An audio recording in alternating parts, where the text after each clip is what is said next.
According to the U.S. Department of Labor Statistics, the median income across all industries is $58,260 per year. I would also like to add that 55% of the population makes less than $50,000 per year. Let's make sure to show our work. So my employer is withholding $1,043 out of my monthly check. Fed, Social Security, Medicaid, and state taxes. Because the majority of states do have state taxes. Thank goodness someone's expecting a $4,400 refund with a standard deduction. Unfortunately, on average, you've underpaid your state taxes by $308, so we're gonna have to subtract that. But we're not done paying taxes. All 50 states have property tax, and that averages around $757 a year. 45 states, plus the District of Columbia, has sales tax figured at an average of 9.75% on 34.46% of your gross income. The $11,082 we just paid in taxes. So there are certain things that you have to have in the United States in order to play the game, if you will. For instance, if you have a place to live, you have to have the utilities on, or you can't live there. Required. Food, pretty much a requirement. Clothes, they don't really like you to walk around naked around here. And if you have a job, they certainly expect for you to bathe periodically and wear deodorant and things of that nature. When it comes down to clothes and stuff, not sure how many of you who are watching this video right now actually go shopping at malls anymore. But one thing that's helped me save a ton of money with getting clothes is, number one, getting the same type of clothes. For example, you see me all the time in these black t-shirts. These are my workout t-shirts, and these are my YouTube t-shirts. It costs $6 at Sam's Club per t-shirt. They're good quality or whatever, as much as $6 is going to buy me. I don't like to swap out my clothes too often because it complicates every day I wake up. What am I going to wear? What do I feel like wearing? What color do I want to match with? I'm good on all of that because it costs me not just money, but time, which is my most valuable asset, and yours as well. On top of that, if I do go outside of Sam's Club, it's mainly going to be the thrift store. I have no shame in my game when it comes down to wearing hand-me-downs, because at the end of the day, when you wear it, nobody knows if it's your first time or your last time or where you got it from or who wore it before you. If you drive, you certainly have to have car insurance. Required. Several states will penalize you if you don't have medical insurance, making it a requirement, or you'll be fined. All of those things, with their average costs. I just also want to say to relax a little bit when it comes down to this car insurance. That's in your control as well. If you get a car that's more expensive to take care of, then guess who's going to be paying more car insurance? If you get a car that is cheaper to fix and do work on, if anything were to happen, then guess who's going to be paying lower insurance payments? If you're a good driver and don't have accidents often, you're not a late night driver. If you have some type of plug-in or monitoring device, then you will be paying less. I have Progressive Snapshot. I didn't like it at first because, well, they monitor me. But at the end of the day, because I don't drive from 2 to like 5 a.m. or something like that, and I don't have fast takeoffs, I don't have hard brakes, then guess what? My insurance bill decreased over $100 per month. And you can easily say, well, your bill is so high because you have a Tesla.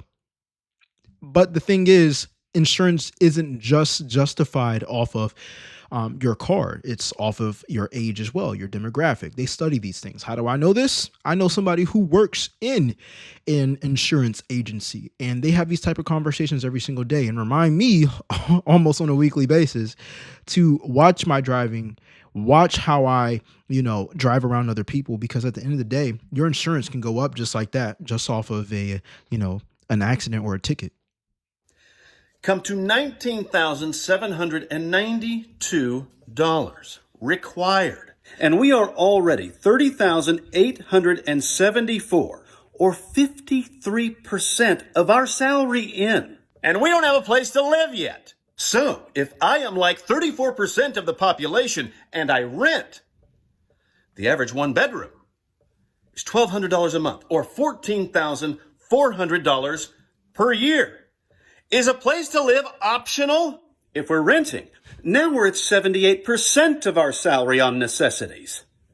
Now, if I am like 66% of the population and I own my property, then I am now using just under 97% of my salary on necessities alone. Because the average mortgage is $2,100 a month.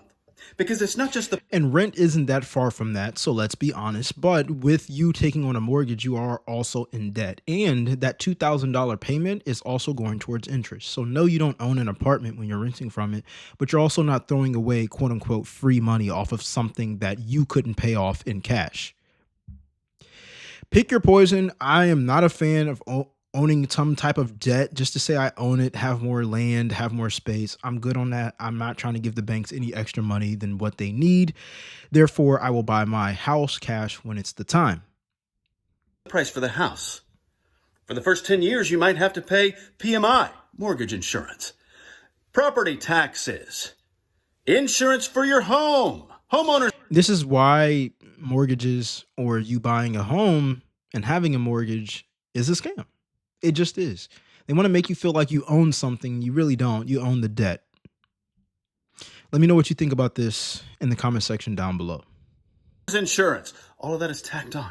You have to have it. It's required, or you can't borrow the money. So, like I said, depending upon whether you rent or purchase, we are between 78% and just nearing 97% of our paychecks. But yet we haven't yet addressed internet, cable, streaming. Also, before we even calculate these things, it's also wise for you to split rent. That's what I do. You know what I'm saying? My apartment was a 1-bedroom apartment, 800 square feet, washer and dryer included with the washing machine. It was in a nice area. It was brand new. A lot of you might say $1,800 for an apartment is insane. I'd say that it was worth every dollar, especially that I was in a good community as well. But if you split rent with friends or family, then you're decreasing your expenses by a lot, because I don't like to necessarily count pennies on, oh my gosh, this is this much, that is this much. Like, let's be honest here. If we split the biggest bill, I'm going to be saving myself so much money. If my rent is $2,000 a month, splitting it between me and one other person decreases my expenses by $1,000 a month. I'm automatically saving what, $12,000 a year? Now, if we split between 3 people, then that means everybody's paying essentially out of $2,000. If you divide that by 3, we are literally paying $666 per month. And $666 per month, 666 times 12, is $7,992. If we subtract that by the $24,000 that we're paying for rent year round, we're saving ourselves $16,000 per year just by splitting the rent in 3 different ways. But most people don't want to let go of their pride in order to be splitting rent. Now, again, yeah, when you have 3 people living in the house, then or the apartment or home, if you're renting it, then you might want to have more bedrooms. But you know, you can make a lot of stuff work with a 1-bedroom. You just got to play it smart. You don't have to have a bedroom for every person that lives there. That's just what I'm saying. Let me know what you think in the comment section down below. Services, car maintenance, fuel for the car, cell phone. Do you have a car payment? Anyone have child support payments? And then that's on them. You know what I'm saying? Child, like you did what you did to create your child, man. At the end of the day, there are things in life we can't control, and there are things that we can control. And the things that we can't control, I believe, should be used as motivation to do better with the things that we can control. Having a child is a reason to make more money, not a reason why things are so expensive and why you can't make more money.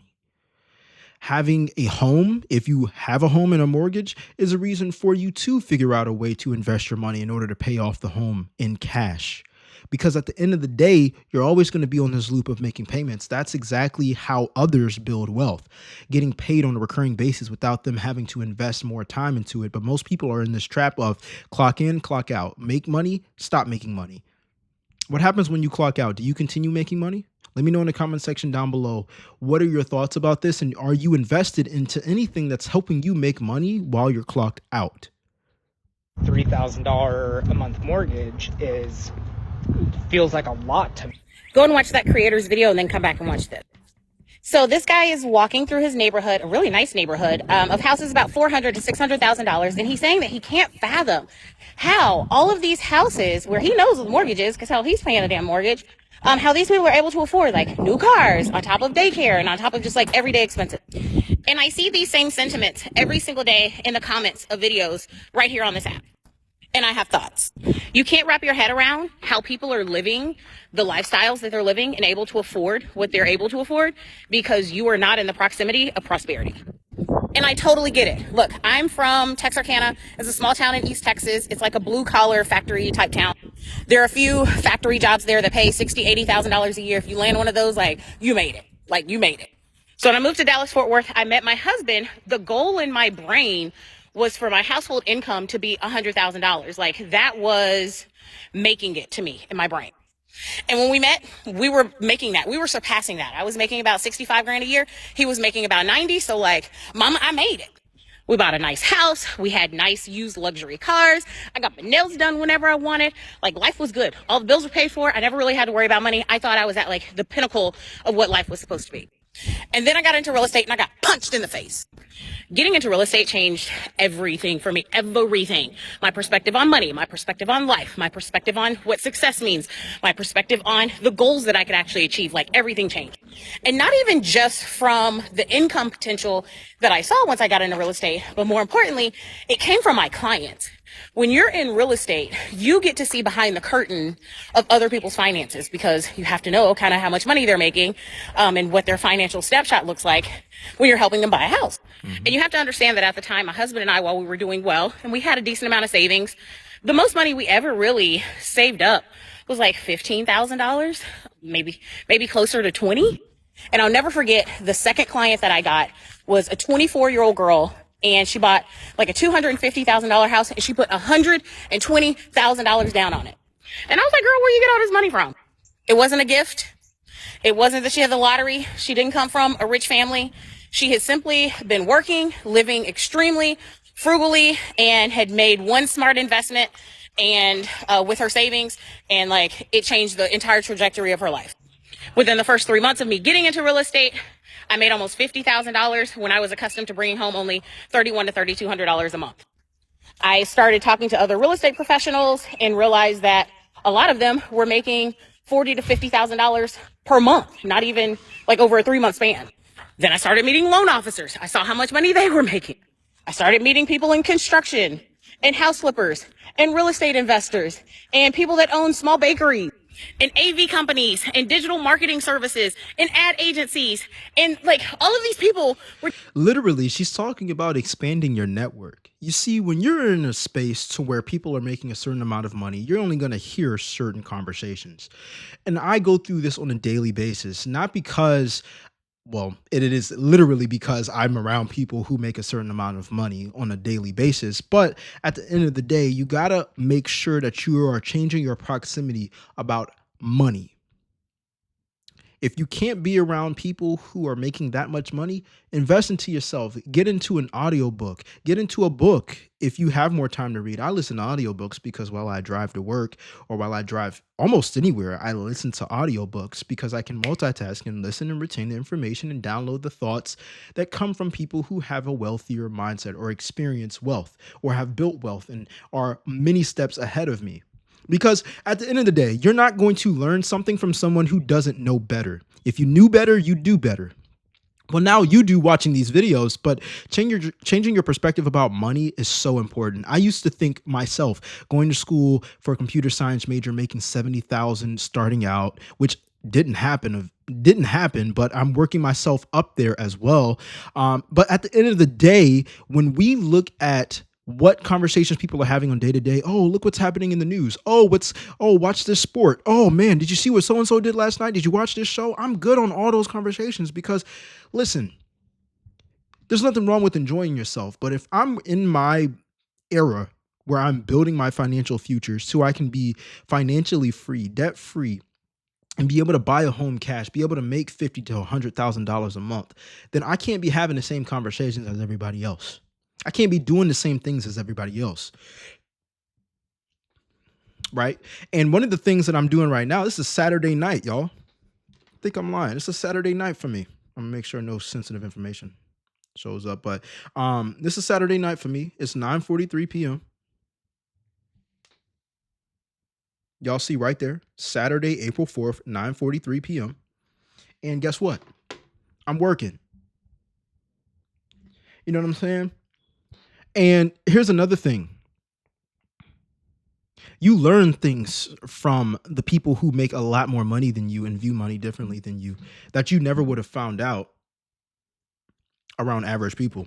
Like, for example, I just showed you my lock screen, right? But one of the things that one of my mentorships taught me over time was to have your lock screen be a personal goal that you want to accomplish. And what you just saw on my lock screen is one of the Rolexes I'm gonna get. I think it's like $14,000 to $15,000. A lot of you might be like, Jay, you don't need something like that. That's wasting money. Listen, that's going to be my symbolic item that's physical, that's actually symbolizing me being debt free. So I'm not going to get that $14,000 watch until all my debt is paid off. Student loans, everything, car loan, everything, right? But I know what I have to do to get there. And a lot of the times people don't understand that if you want to get out of the financial situation you're in, you're going to have to change your habits. And it's not about, oh, let me go and get paid more per hour. No.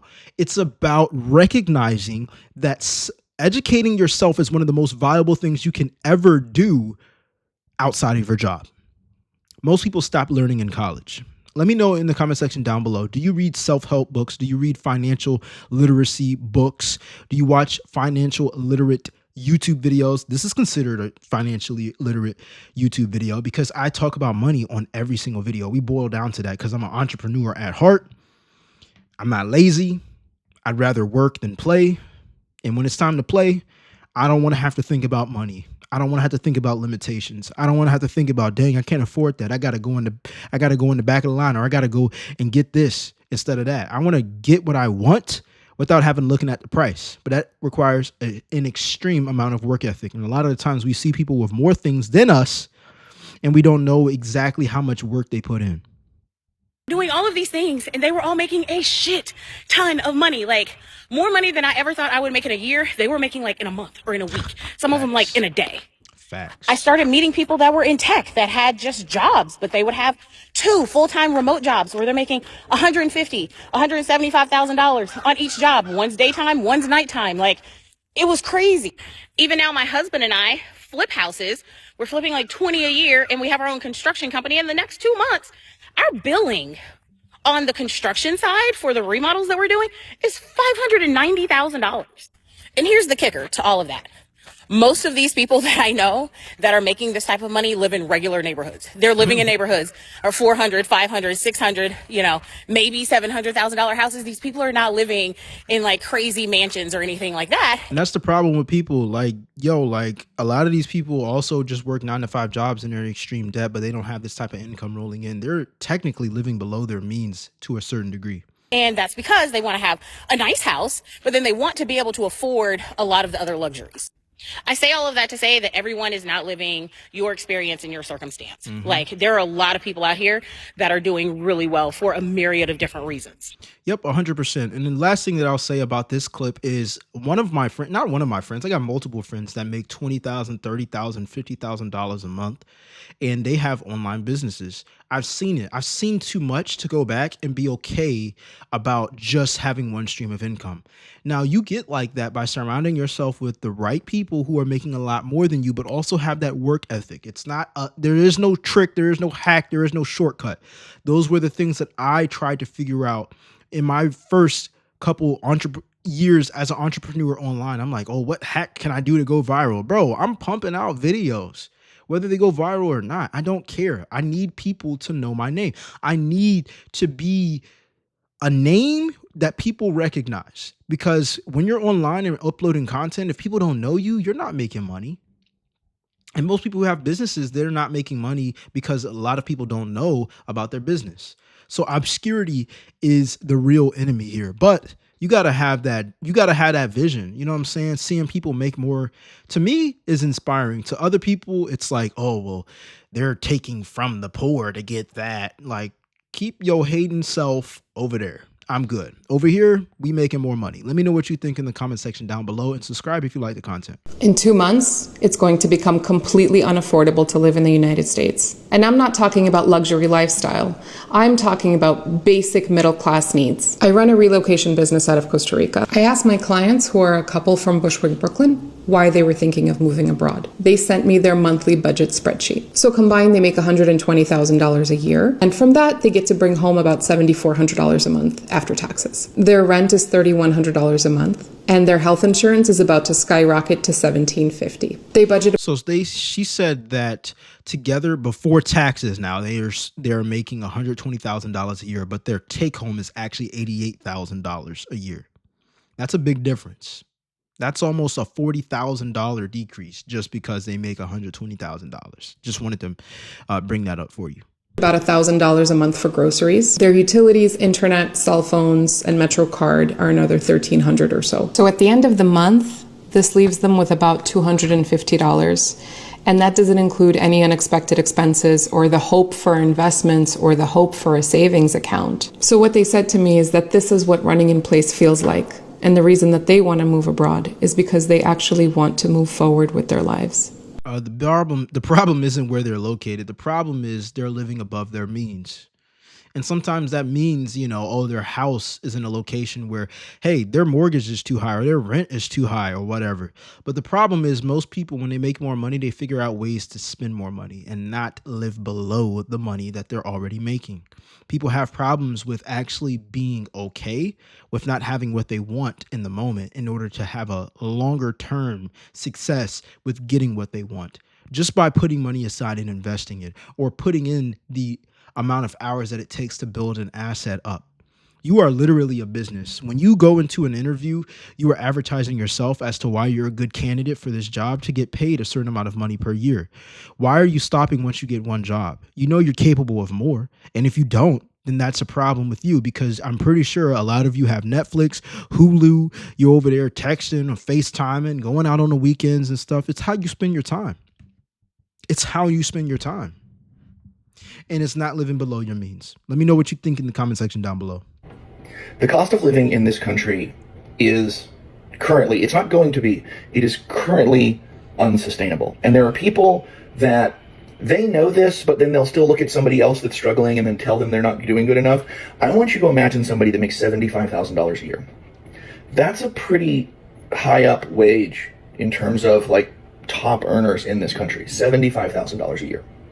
And we're going to go through some things here. This is a person with no debt outside of a car. And please don't hit me with the, you can go buy a car for, shut up, you can't, shut up, stop saying ridiculous things.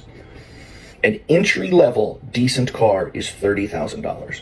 So this person who puts $200 a month into insurance and they pay 5% into their 401k, because shut up, people should be able to put money into their retirement. Because if you're not doing it now, you're never going to get to start doing it later. So after those two things come out of their paycheck and their taxes are paid, they bring home $53,850 a year from a $75,000 paycheck. Average rent in my state for a one-bedroom apartment, because an adult should be able to live by themselves, That's one of the first problems. Because you think somebody's an adult, they should be able to live by themselves. Sure, you can be an adult living by yourself, but you're also going to be poor. Especially if your other expenses are that high. You can be an adult living by yourself. You're going to suffer in some other areas if your income isn't high enough. Happy? $1,800. That car payment at 6% for an entry-level, very reasonable sedan, nothing fancy. That car payment's $579 a month. Car insurance, $240 or so a month for a lot of vehicles in this day and age. You're a young person, you've got a nice job, but the insurance companies still want to screw you over. Food. You only cook at home. You never, ever go out. You only cook at home and you only eat decent quality food, because a human being should be allowed to eat decent quality food.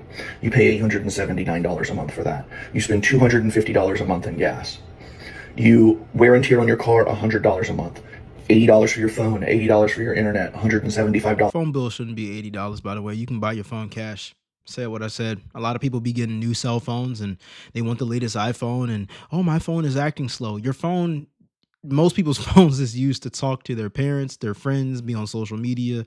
If it's acting slow, those things aren't making you money anyways. And half the time when you're making a phone call, it's not acting slow. It's actually doing what it's supposed to do. The only reason the phone is acting slow is because it's doing more things than a phone is actually meant to do.